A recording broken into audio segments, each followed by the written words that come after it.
Bon bah salut Amine, merci d'être avec moi sur cette étude de cas, ça fait kiffer, c'est trop cool de t'avoir, surtout une agence belge, on n'en a pas tout le temps, même si vous commencez à être de plus en plus, là j'ai l'impression que tu as un peu ouvert la porte à tout le monde.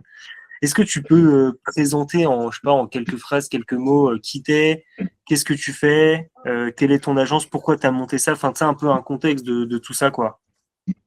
Ok, moi c'est Amine Serroc, 26 ans, originaire de Belgique, Bruxelles précisément, fondateur et CEO de l'agence Créatical. Donc c'est une agence principalement pour personal branding. On fait de la vidéo pour chefs d'entreprise, mais aussi entreprises, on humanise les marques.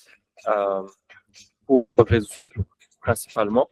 Pourquoi j'ai créé ça? C'est parce que moi, j'ai accompagné au tout départ un chef d'entreprise qui s'appelle Marvin NBI, qui avait 3000 abonnés. Aujourd'hui, il en a plus de 200 000, ça cartonne, pas mal de monde le connaissent, peut-être que les gens ici aussi. Et, euh, et au départ, moi, j'avais une personal brand, je travaillais avec l'équipe belge de foot, les Diables Rouges. C'est comme les Bleus, mais avec moins de trophées, comme j'aime dire. Et donc, voilà, je les ai accompagnés de 400 000 abonnés à 1 million. Et, euh, et par la suite, j'ai rencontré Marvin qui m'a dit, écoute, Amine, je veux que tu fasses pareil pour moi. Il avait 3000 abonnés et je l'ai accompagné et je l'accompagne toujours aujourd'hui avec l'agence. Et, euh, et ce que j'ai remarqué, c'est que les chefs d'entreprise voulaient créer du contenu, mais avaient du mal à s'adapter au code et souvent se travestissaient, j'ai envie de dire. Ils créaient du contenu qui ne leur ressemble pas, ils faisaient des choses qu'ils ne devaient pas forcément faire parce qu'ils ne savaient pas qu'ils pouvaient créer du contenu tout en restant eux-mêmes. Et c'est ce que j'ai fait avec eux. Et Marvin a été le pionnier avec nous et un des pionniers en Belgique, honnêtement, dans les gros chefs d'entreprise de boîtes bien implémentées. Et aujourd'hui, voilà, on accompagne pas mal d'entreprises comme la BNP, la Commission européenne, des chefs d'entreprise comme le CEO de Humanity, donc Jean-Christophe Monticello, euh, Anthony Di Filippo, c'est Vertuosa, c'est aussi une grosse boîte, et plein d'autres. Trop intéressant, bah ouais, là, ouais, bah Marvin qu'on connaît bien et c'est trop bien son ascension. Je pense que ça c'est un beau use case en vrai chez vous là chez Creatical. Et petite question, tu vois, bah qu'est-ce qui fait que parce qu'en plus toi tu es un des gros anciens du charbon pour le coup. Ouais, Qu'est-ce qui fait que tu as rejoint alors que tu as rejoint le charbon, mais qu'est-ce qui fait surtout que tu t'es fait accompagner? À quel moment tu t'es dit, purée, ce serait bien que je me fasse accompagner pour tel ou tel sujet? Est-ce que tu avais des problématiques ou juste tu voulais accélérer l'activité? C'est quoi qui t'a fait venir en fait? ouais, ouais. Pour moi, je viens pas d'un milieu entrepreneurial à la base. Mes parents, ils sont employés. Euh, j'ai personne dans ma famille qui est entrepreneur. Et donc, très tôt, j'ai compris que c'était l'entourage. Tu sais, avec Marvin, j'ai appris beaucoup sur l'entrepreneuriat et je me Ouais. suis construit un cercle entrepreneurial en faisant partie de gros, même parfois très coûteux, mais pour continuer à grandir euh, professionnellement. Et donc, très vite, j'ai compris que l'entourage, c'était important. Et moi, dans mon entourage, il me manquait des agences, euh, des fondateurs d'agences, tu vois. J'ai vu les vidéos de Clément avec Mathis à l'époque. Et, euh, et j'aimais bien la valeur qui était partagée dans les vidéos. Et je me suis dit que j'avais aussi envie d'être entouré par Clément à l'époque. Et donc, directement, j'ai discuté avec lui par rapport à son accompagnement et ça m'a convaincu. Euh, et donc, voilà, j'ai rejoint l'aventure avec Clément au départ. Trop stylé, ok, ouais, donc c'est vraiment le contenu qui t'a un peu happé, où tu t'es dit, ok, ça transmet de la valeur, enfin, je me retrouve là-dedans et tout, c'est ça? Ouais, exactement. La valeur, j'ai vu que c'était sérieux, que c'était clair et qu'il y avait vraiment, il y avait quelque chose que j'allais pouvoir gagner en faisant partie de tout ça. Et, euh, et voilà. Trop bien, trop clair. Et du coup, toi, c'était quoi un peu les galères, enfin, ou les problématiques que tu avais quand tu as rejoint? Est-ce que tu t'es dit, OK, là-dessus, là, je suis vraiment trop mauvais, il faut que je monte en compétence? Ou est-ce que globalement, toi, elle est plutôt bien, mais tu voulais accélérer? C'était quoi un peu le shift? À l'époque, donc c'était il y a à peu près plus d'un an et demi. Euh, à ce moment-là, ben voilà, j'avais bien scalé la boîte vers un chouette chiffre d'affaires, mais je savais pas comment aller plus loin. Et surtout, j'étais bloqué aussi dans l'opérationnel. Euh, Ouais, et c'était vraiment, enfin, sur le moment, moi, je le vivais bien, mais je savais que ça me bloquait pour grandir. Et donc, ouais. euh, et donc voilà, ça c'était les freins, la structuration de la boîte aussi. Ça c'était certains de mes blocages. Et j'avais dans même la valeur qui était apportée sur YouTube, je voyais que la structure de la boîte pour une agence, elle était claire, pour Clément. Et donc je me suis dit, ok, d'office, on va pouvoir m'apporter ça et m'aider sur tout ça et puis grandir. Ok, très clair. Trop, trop bien. Et, euh, et toi, depuis, bah, c'est vrai que du coup, toi, tu as connu un charbon ultra évolutif depuis un an et demi que tu es là. Et du coup, en fait, il y a beaucoup de choses qui ont évolué. Toi, tu as commencé sur de l'accompagnement one-one. Après, tu as connu les trucs groupés, les masterminds et tout. Euh, Est-ce que tu peux nous dire un petit peu ce qui t'a aidé, enfin, ce sur quoi ça t'a aidé? Est-ce que déjà le charbon t'a aidé? Je suppose que oui. Et sur quoi ça t'a vraiment aidé, tu vois, d'un point de vue soit structurel, soit de mindset, de plein de trucs? Moi, le charbon m'a aidé, et je le dis à chaque fois qu'on vient de m'envoyer un DM pour me poser la question. Je dis, le charbon m'a aidé dans la structuration.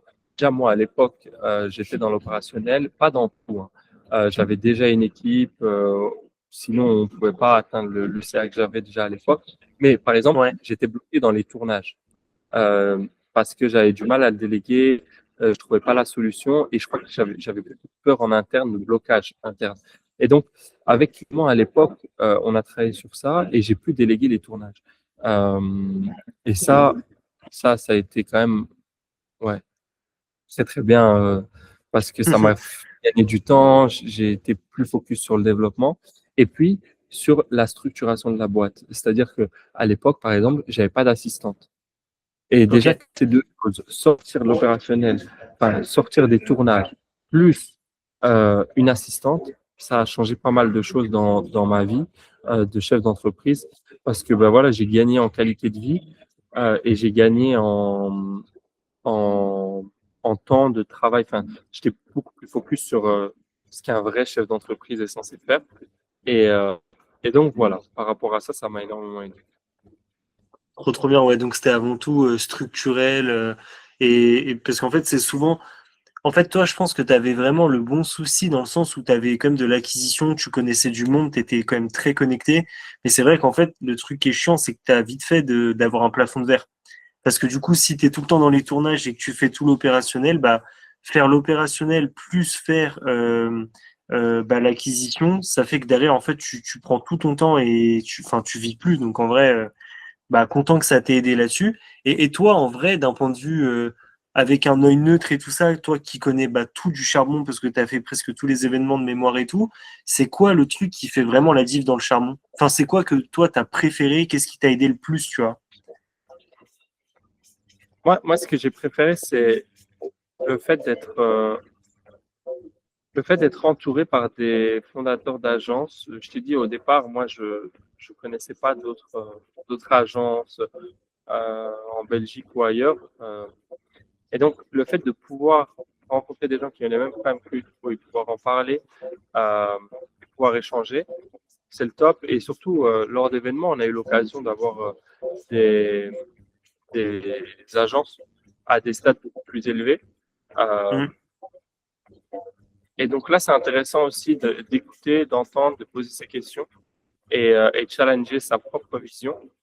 Parce que moi, j'aime évoluer dans un milieu où je suis le plus petit. Ouais, c'est intéressant comme vision. Ça, c'est la vraie vision de celui qui veut vraiment évoluer et c'est grave intéressant, ouais.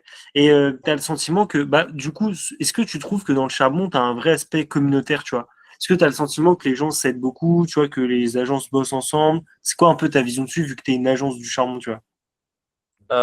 En effet, il y a cet aspect, il y a cet aspect après, tu sais, il y a toujours dans des communautés comme ça, des liens qui se créent, tu as des liens d'affinité plus forts avec certains, moins forts avec d'autres. Oui, ouais. Et c'est clair que une fois que tu rentres dedans, tu vas pouvoir créer une synergie avec des personnes qui ont les mêmes problèmes que toi et, euh, et qui viennent du même milieu que toi. Donc ça, c'est clair que les gens peuvent retrouver ça dans le charbon. Trop bien. Et, euh, et petite question sur les événements. Qu'est-ce que toi tu préfères? Parce que du coup, ouais, t'en as fait beaucoup de mémoire, j'en ai déjà trois ou quatre en tête avec toi. C'est quoi ce que t'aimes bien dans les événements? Parce que tu sais, il y a plusieurs phases. Des fois, t'as des masterclass, t'as des ateliers, des intervenants. C'est quoi un peu le truc intéressant? Parce que toi, c'est vrai que t'as un vecteur qui est très social, qui est très lié à la communauté, à tout ce qui va être le réseau et tout. C'est quoi, toi, dans les événements, qui est un peu le saint graal, tu vois, du réseau de la communauté? Genre, c'est quoi le truc qui fait vraiment la diff dans ces moments-là, dans ces journées?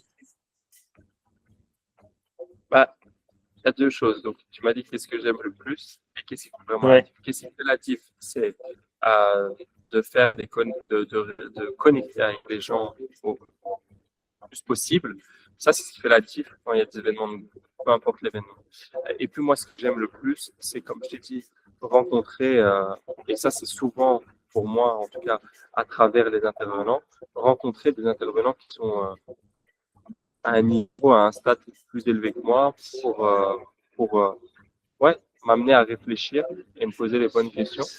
Moi, ce que j'aime à chaque fois qu'il y a un événement, bon, moi, du coup, je viens pas de France, de Paris. Donc, quand il y a un événement, ben, je me déplace et le soir, je rentre à l'hôtel et à chaque fois, j'ai un ouais. carnet dans lequel j'écris euh,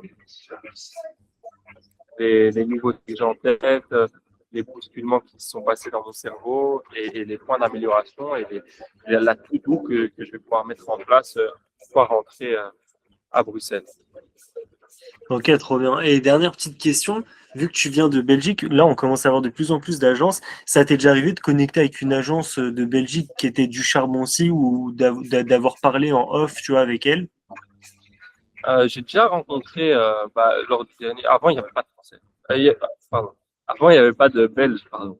Ouais, Euh, Maintenant il commence à y en avoir ouais, de plus en plus. Et dernièrement, au dernier événement, j'ai rencontré des agences belges que je connaissais de nom, mais ok, je connaissais pas les fondateurs. Donc on a pu un ok. peu discuter. On s'est rendu compte que voilà, on connaissait quelques personnes similaires. Et donc voilà, on a pu échanger. Et c'était drôle aussi de voir qu'ils étaient dans le charbon. Euh, Ouais, Ça fait du plaisir. ouais, c'est marrant parce qu'en plus, tu vois, je sais plus qui me disait ça. Je me demande si c'était pas Pierre Zorbo d'Advertise Me, là, tu sais, il est aussi belge et tout. Et c'est marrant parce que lui, ça avait fait ça, je crois, avec Hugo. Et il me disait qu'en gros, ils se connaissaient très très bien, qu'ils se retrouvaient parfois même dans les mêmes clubs un peu business. Et qu'en fait, un jour, dans un mastermind, ils se sont croisés. Genre, il y en a un qui s'est retourné, il a vu l'autre, ils se sont reconnus. Et ils se sont rendus compte qu'ils étaient tous les deux du charbon en étant à Paris. C'est-à-dire qu'en fait, ils sont belges, ils habitent à 5 kilomètres, mais ils se sont rencontrés à Paris dans le charbon. Donc, c'est des anecdotes comme ça, c'est trop drôle. Ah, c'est chouette de voir ces connexions. Et puis même pour vous, c'est beau de se dire que vous êtes à la naissance de certaines connexions parfois. Bravo. Ouais, bah, de toute façon, c'est l'objectif. Nous, on se rend compte que la communauté, elle a trop d'impact. Et en fait, on a envie de faire un travail sur ce qui existe plutôt que sur ce qui n'existe pas. Parce que tu vois, souvent, les incubateurs et les boîtes, ils vont tout de suite vers ce qu'ils n'ont pas sans fortifier ce qu'ils ont déjà, tu vois. Je trouve que c'est un vrai manque à gagner. Et en fait, c'est ce qui fait que derrière, tu vises pas une vraie communauté. Alors que là, tu vois, on est vraiment dans cette mécanique de comment est-ce qu'on engage les gens, comment est-ce qu'on aide à créer bah, des synergies, à créer du business. Et j'ai l'impression que ça se fait plutôt bien, que c'est assez naturel, tu vois. Donc ça, c'est cool. Ouais, grave. 100% d'accord. Bah écoute, c'est à peu près tout. Moi, j'ai posé un peu toutes mes questions. Bah merci à toi, Amine. Ça fait plaisir de ouf. Je vais te cut, enfin, je vais te reprendre en off du coup.